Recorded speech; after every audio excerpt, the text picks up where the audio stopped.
Hi, it's Angie, and welcome back to UK Money Wisdom.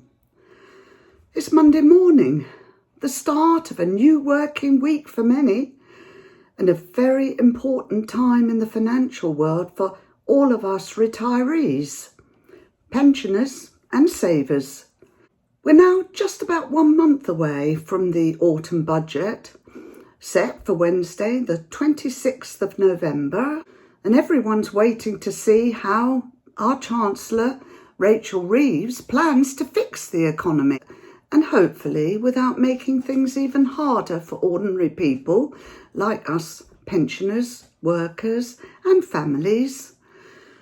So today I want to calmly walk through what we actually know so far, what's real and what's just rumour, and most importantly, what you can safely do to protect your money and peace of mind. Let's start with what's real and has actually changed already. Now, I'm afraid since the 1st of September, Revenue and Customs no longer accept pension tax relief claims by phone. Now, all claims must be made online or by post, and you may be asked for extra documentation. It sounds minor, but it is a clear signal. HMRC is tightening security on pension tax reliefs, particularly for higher taxpayers. It's not a tax rise yet, but it shows the Treasury's mindset. We know they are looking more closely at pension-related benefits and reliefs, and with reason. Let's look at why Reeves faces tough choices, which is the backdrop behind all of this. According to both the BBC reporting on the 17th of October and the Institute for Fiscal Studies, the Chancellor is facing a £22 billion black hole in the public finances. That's the gap she must close to meet her own fiscal rules, which means either raising more tax, cutting spending, or both. Before the 2024 election, Labour promised no rises in income tax, national insurance, or VAT for working people. But now, with this £22 billion shortfall, Reeves has admitted she will have to make tough trade-offs to rebuild what she calls a fiscal buffer, a safety margin, to protect against future shocks. In Westminster, they're using the buzzwords prudence, sustainability and responsibility. In plain English, that often means new taxes and tighter spending rules. That's why this budget is so important for ordinary households, because it's where those trade-offs start to touch real lives. We keep hearing about fiscal rules and how they shape the budget, and the Chancellor has pledged to stick to her fiscal rules, that day-to-day spending must be funded by tax revenues and that public debt should fall as a share of GDP. On paper, it sounds sensible, but when the economy is already flat, because GDP grew just 0.1% in August 2025, which is nothing, so aggressive tightening can easily make things worse. If taxes go up or spending falls too quickly, local economies slow, jobs shrink, and pensioners feel the squeeze through rising prices and fewer services. In reality, Reeves has two main routes. Tax the few ultra-wealthy asset holders, logical but politically difficult, or shift the burden towards the upper middle bracket, people who earn well but aren't rich. So while she insists she won't raise income tax or VAT for working people, other levers like pension reliefs, capital gains or ISA reforms could still be on the table. And that's why it's so important to stay informed and avoid making panic decisions before we see the full budget detail. So don't let anyone panic you. Let's look at the 3 pension rumours. We'll calmly go through the top 3 rumours doing the rounds ahead of the budget 2025. Rumour 1 is the 25% tax-free lump sum is being cut. In reality, there's no confirmed change.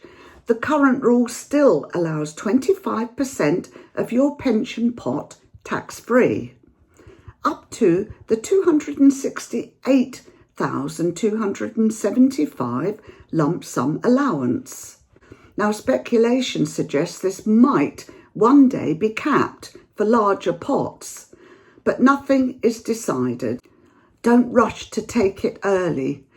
That risks losing tax-free growth and tightening the pension recycling rules, which can carry a 40% penalty. Moving on to rumour number 2, that the triple lock will be scrapped. In reality, that's unlikely for now. But because tax thresholds are frozen until 2028, rising pensions mean more retirees are gradually being pulled into paying income tax, a process known as tax drag. So while the triple lock remains, it could feel like a stealth tax rise.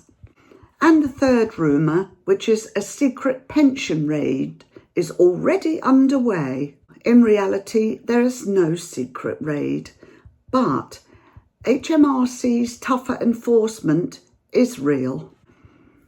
And the BBC and OBR have both highlighted that pensions and healthcare are the biggest long-term pressures on public spending. So yes, the system is under review. But we'll have clarity on budget day. That's the 26th of November. Until then, don't let fear drive your financial choices. Why is reform on the table? Well, we're an ageing population. We have a shrinking workforce. And we have rising NHS costs, and they are stretching every major economy. The UK is no exception. According to Treasury sources quoted by the BBC, Reeves is determined not to repeat past crises. She's prioritising resilience and a credible plan for stability. That means changes to pension reliefs, ISAs or other incentives, but these would likely be gradual reforms, not sudden shocks. It's useful to look at what might be floated. These are ideas, not decisions. As far as we can see, these are the ideas being discussed in reputable circles, but they're not confirmed policies. Number 1. A cap or restriction on the 25% tax-free pension lump sum for larger pots. Number 2, tighter limits on annual or tapered allowances. Number 3, an ISA reform to push more investment into UK companies. And number 4, potential wealth-based levies, such as changes to capital gains, inheritance or property tax bans. And these could raise billions towards that £22 billion gap. But the Chancellor hasn't confirmed anything yet. And ISAs remain a safe and flexible saving tool. You can invest up to £20,000 this tax year, and everything inside an ISA grows tax-free.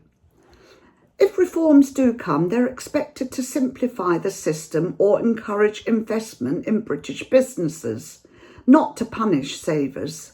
So ISAs remain one of the best options for flexibility and peace of mind. Here are 5 safe, practical steps before the budget.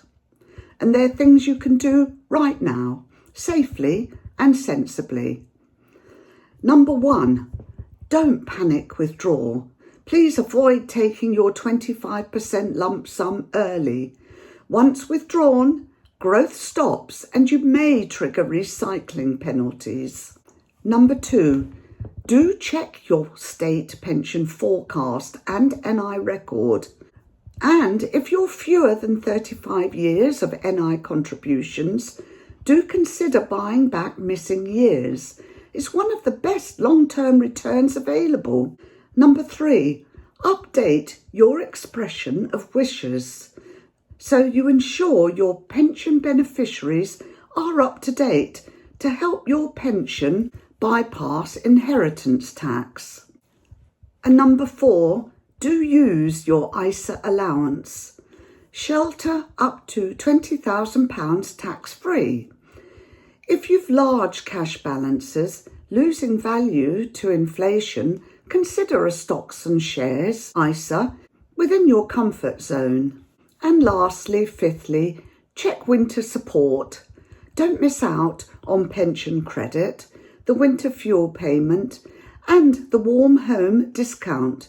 Each can add hundreds of pounds of help this winter. I do know that many pensioners are anxious. Prices are very high. Energy bills hurt. Everything feels uncertain. But remember, knowledge is protection. The Chancellor may have a £22 billion hole to fill, but that doesn't mean panic for you. It does mean staying alert, making informed choices, and protecting what's already yours. If you're unsure, speak to your family or book a free Pensionwise appointment through Money Helper. You're not alone in this.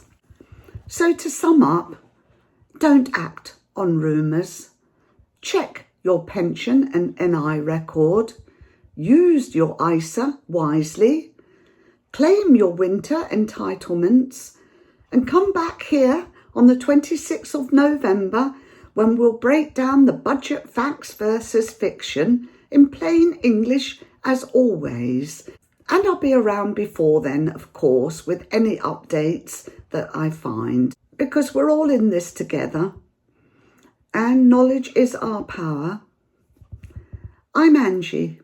This is UK Money Wisdom. Thank you for spending your time with me today.